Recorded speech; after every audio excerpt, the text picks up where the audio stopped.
Times are changing and we have to change with them, or we get left behind.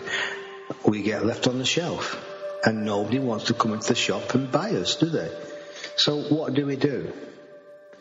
Well, I thought about this. What can I do now I've got this email? Where do I go with this?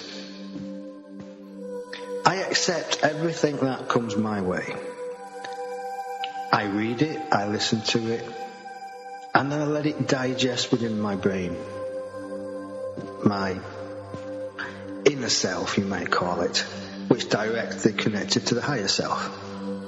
If I feel in tune with it, then I recognize it and welcome it. If I don't feel in tune with it, I let it go. I don't give it a hard time, because everybody's point of view is something different than my point of view, and no doubt the same point of view as yours. So where do we go with this, beloveds? How do we do it? How do we listen to what is right for us? Quite simple, actually. We tune into our higher self. We tune into our higher self first and foremost, and then to our guides and inspirers. Wherever your guides and inspirers are. Some of you may have masters, some of you may have grand masters. Some of you might have a loving, caring guide. It makes no difference where they are on the spiritual ladder. Not at all.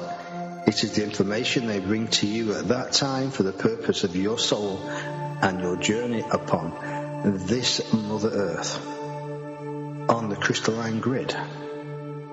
Every thought pattern, every idea that you have goes into the grid, beloveds. Every word that you say about yourself and other people goes into that grid and can be activated as healing, or can be given to be somebody as despair and makes them worse. So how would you want to use your thoughts if you knew they were being activated like this and used? Then hopefully you would choose what you think about and how you thought about it and the quality of your thoughts. There wouldn't be any throwaway words. One would have quite good consideration about what one says about themselves and other people. So this is all about the new human being coming into play. This is you that we are talking about. You are listening to this, are this new human being. When you think it's time to go home, then you will, and then put on your golden robe of light and walk upon your spiritual light waves, looking at the life that you lived and the consequences that you left behind and the thought patterns that you left involved in the matrix that other people will have to either work on to get rid of what you may call the negative thoughts. And then there'll probably be an inkling within you, I must return to Mother Earth to put those thought patterns right. And this is good. But when the time is right, you'll be given this opportunity to right what you may call the wrong. But beloveds, there's no wrong or right as we see it at this present time.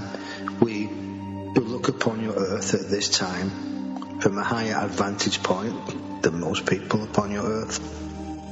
We see the lights, we see the shades, we see the darkness. We also see the light carriers carrying the light into different corners of your world. We see the birds and the fishes giving up their life in purpose of mankind's movement forward into the light. Do not pay much attention to this, just remember who you are. Why you are here on this planet, living, working, loving, caring for yourself and other people. You are the jigsaw. Yes, beloveds, you are that jigsaw, and everybody is connected to you, whether you believe it or not. He, our partner, is connected now in England. He's connected to people in South Africa, New Zealand, America, Timbuktu, by a wave form, by a thought form, by a love vibration, because he's standing and sitting on the crystalline grid. So this is what it's all about, beloveds. You are not, never ever will be separate.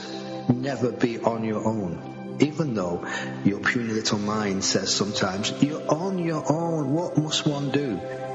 And when it does that, beloveds, what does one do? You realize, you smile, you look at yourself in the mirror, and you recognize the God, the goddess within you. This is all we ask, to recognize that flame, or in some cases, that flame. To recognize that flame that fans so gently within your heart centre. Yes, sometimes that fan has got to erupt into a torch so other people can see your passion, your love, your understanding, and your knowledge of who you are. So this is our message to you, beloveds, from the full moon last night. You are each other's brothers and sisters. You are each other's crutch. If somebody cannot walk, help them to walk. Be the crutch for them. If they want to lean on you for a short time, let them lean on you for a short time. You will know when it's time to give them a proper hand so they can steady themselves and walk steady on their own. It's the same thing as the lighthouse. We'll leave it there for a while, for we are the Council of 12, already in tune with our partner.